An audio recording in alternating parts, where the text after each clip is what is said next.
Congress party ने लोकसभा चुनाव 2024 से बड़े बदलाव शुरू कर दिए हैं और उत्तर प्रदेश का प्रदेश अध्यक्ष बदलकर बृजलाल खाबरी को हटाकर अजय राय को ये बड़ी जिम्मेदारी दी गई। तो दूसरी तरफ मायावती ने भी विधानसभा चुनाव पर एक बड़ा दांव लगाने के लिए अपने भतीजा आकाश आनंद को आए कर दिया और लोकसभा चुनाव की जिम्मेदारियां खुद अपने हाथों में रखी हैं। लेकिन दूसरी तरफ देखा जाए, चर्चा इस बात की बहुत ज़्यादा है कि कांग्रेस को इस समय समाजवादी पार्टी से ज़्यादा लोकसभा चुनाव में देखा जाए तो बहुजन समाज पार्टी पर भरोसा है। इस बात का भरोसा है कि सीटों के मामले बसपा एक बार फिर से बाजी मार सकती है। जैसे पिछले चुनाव में भले ही सपा बसपा गठबंधन में थी, लेकिन बसपा को 10 सीटें मिली थी, यानी 10 सीटें जीत गई थी। और ये बहुत बड़ा आंकड़ा होता है 10 सीटों का, क्योंकि अगर विपक्षी दल की यानी इंडिया दल की बात कर ले और एनडीए की बात कर ले, बहुत सारे ऐसे दल हैं जिनको कोई सीट प्राप्त नहीं है, कोई सांसद नहीं उनका, बावजूद उसके वो उन कहीं ना कहीं बैठकों में शामिल हो रहे हैं। तो मायावती की अहमियत ऐसे में और बढ़ जाती है। बात आती है कांग्रेस के फैसले की कि कैसे कांग्रेस बसपा के साथ गठबंधन के लिए एक के बाद एक बड़ी चाल चल रही है।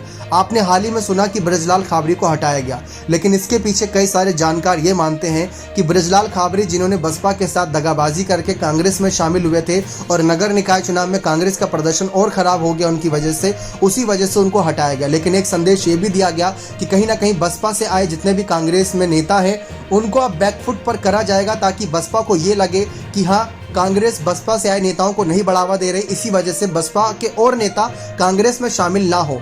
इसी वजह से उनको एक संदेश दिया गया ताकि गठबंधन की बात और आगे चल सके। क्योंकि आप खुद देखिए कि अगर उत्तर प्रदेश प्रदेश अध्यक्ष पद पर रहते बृजलाल खाबरी बसपा से गठबंधन की बात करने जाते तो क्या बात बनती? नहीं बनती, बिगड़ और जाती, क्योंकि वो पहले बसपा में ही तो थे।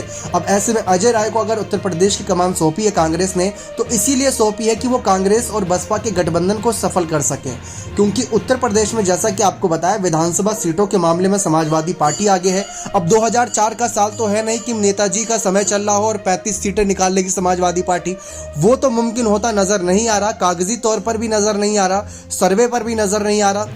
लेकिन जो नज़र आ रहा है वो ये है कि अगर बसपा ने कुछ सही समय पर बड़े फैसले ले लिए तो हो सकता है कि 20-15 सीटों पर वापसी कर जाए। लेकिन उत्तर प्रदेश में बीजेपी ने अपने पांव अच्छे से जमा लिए हैं और उन पांव को हिलाने के लिए कांग्रेस, सपा, बसपा, रालोद का अपना दल, कमेरावादी, सबको एक साथ आना जरूरी है। इसी वजह से कांग्रेस पुरजोर कोशिश में है और बदलाव कर रही है। हाल ही में आपने ये भी सुना कि बसपा ने अपनी बड़ी बैठक जो लखनऊ में बुलाई थी उसमें इमरान मसूद को नहीं बुलाया।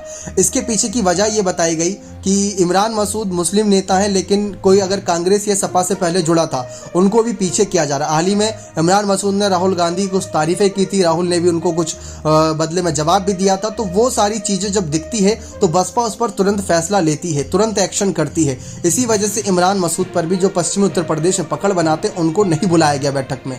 तो ये मायावती का बड़ा फैसला था। अब एक तरफ सोनिया मायावती के एक मंच पर साथ आने को लेकर तमाम कयास लगातार लगाए जा रहे हैं, लेकिन ये दूर दूर तक नजर नहीं होता नजर आ रहा है कि कैसे ये होगा मुमकिन, कैसे मायावती और सोनिया एक साथ मंच पर नजर आएंगी। अजय राय जो पहले ये बयान दे चुके हैं कि मायावती तो बीजेपी गोद में जाकर बैठी हैं, बीजेपी के हाथ मिला रखा है, वो ऐसे बयान पहले दे रहे थे और अब ये बयान दे रहे हैं कि हम कोशिश करेंगे कि कांग्रेस और बसपा का गठबंधन हो जाए। क्या ये मुमकिन नजर आएगा? मायावती ने भी अब तक कांग्रेस और बीजेपी दोनों पर जमकर हमला बोला, क्योंकि अगर भारत देश की राजनीति देखी जाए केंद्र में तो कांग्रेस और बीजेपी का दबदबा रहा। मायावती अपनी पार्टी को और अपने आप को एक तीसरे विकल्प के रूप में जनता के सामने रख रही है, और अगर ऐसा हो गया, अगर 10% भी ऐसा हो गया तो बहुत बड़ा गेम इंडिया दल का खराब हो जाएगा।